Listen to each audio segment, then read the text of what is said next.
bagaimanapun juga menulis itu adalah napas saya, napas yang memberi kehidupan.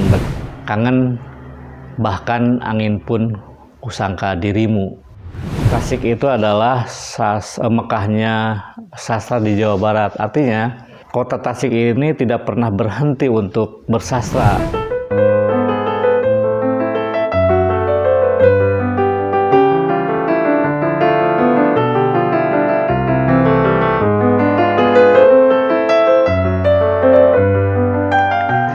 Assalamualaikum warahmatullahi wabarakatuh.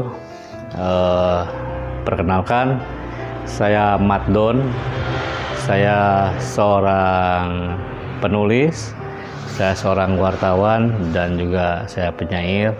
Saat ini sebagai Rois Am Majelis Sastra Bandung.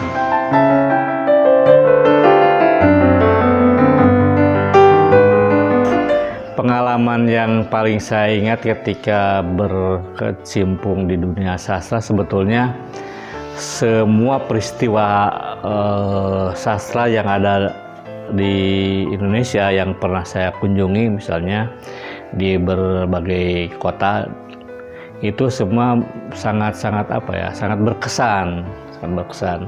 Apalagi yang berhubungan dengan kawan-kawan, misalnya saya dengan siapa berangkat ke satu kota bareng-bareng dari penyair Jawa Barat kemanapun, gitu.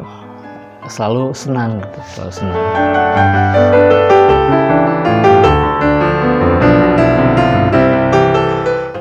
Berhenti menulis, saya tidak pernah berpikir untuk itu, karena bagaimanapun juga menulis itu adalah napas saya, napas yang memberi kehidupan bagi saya. Saya tidak mungkin berhenti menulis.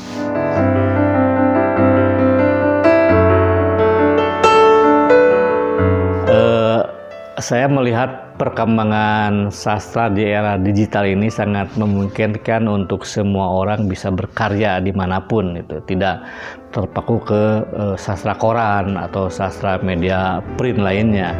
Artinya media digital bisa kita manfaatkan di medsos, di YouTube, dimanapun begitu, atau di TikTok mungkin, di Snack Video dan aplikasi lainnya.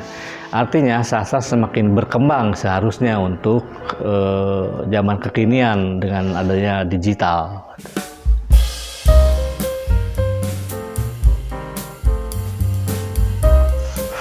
Kalau melihat kehidupan sastra di kota Tasik, saya berulang kali pernah mengatakan bahwa Tasik itu adalah Mekahnya sastra di Jawa Barat. Artinya kota Tasik ini tidak pernah berhenti untuk bersastra, baik itu mulai dari kalangan anak-anak sampai orang dewasa sampai orang tua.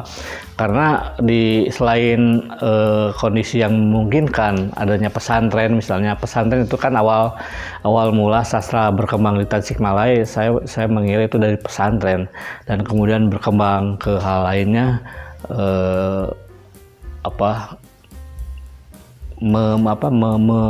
mempengaruhi masyarakat sekitarnya, sehingga bagaimanapun juga sastra di Tasik itu tetap unik, lucu, kemudian menarik, dan Tasik adalah Mekahnya sastra di Jawa Barat.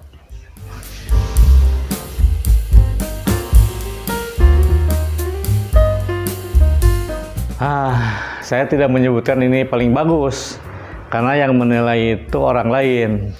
Tapi saya terkesan dengan karya puisi yang sangat pendek berjudul Kangen. Jadi, kangen bahkan angin pun kusangka dirimu. Hanya itu saja, yang ditulis tahun 2003 kalau nggak salah. Itu sangat berkesan karena walaupun ditulisnya pendek, tapi prosesnya panjang sampai memakan waktu 3 bulan. Itu sangat berkesan.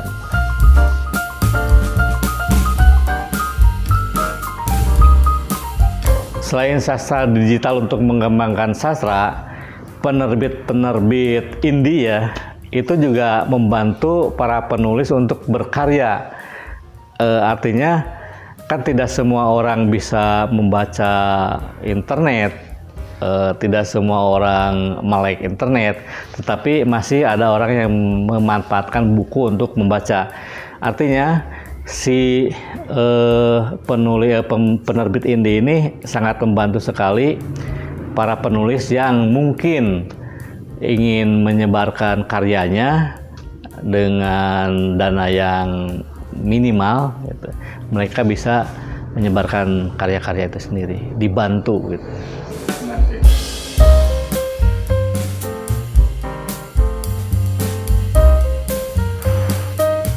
Fungsi sastra dari dulu sampai sekarang juga sama seperti itu.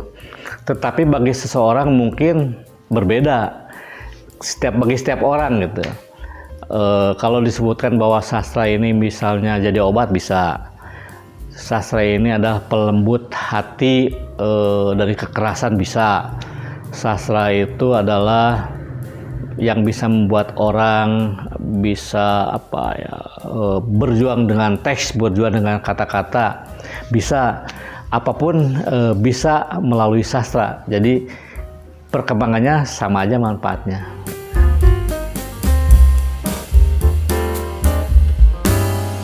Nah, menyesal jalan sastra yang saya lalui adalah jalan jalan yang saya anggap sebagai jalan yang lurus untuk saya bisa memahami agama, gitu, melalui sastra. Saya tidak menyesal sama sekali berjalan di dunia sastra, tidak sama sekali.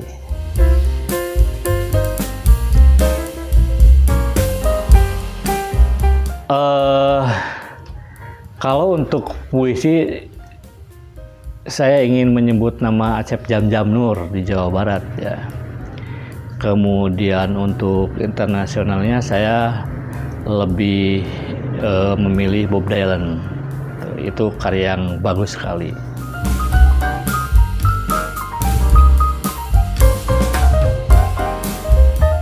Tadi kan ada sebut penerbit indie, salah satunya Langgam Pustaka. Langgam Pustaka ini kan mewadahi penulis-penulis lokal yang ada di Tasik maupun di daerah Jawa Barat lainnya. Ini tentu saja langkah-langkah yang dilakukan oleh Langgam Pustaka sangat membantu mereka untuk bisa mengembangkan karya-karyanya. Artinya Langgam Pustaka sudah sangat membantu para penulis, para penyair atau siapapun lah yang menulis bisa berkarya walaupun dengan tiras yang sedikit, tapi karya itu bermanfaat untuk orang lain. Saya pikir Langgam Pustaka sudah melakukan langkah yang bagus.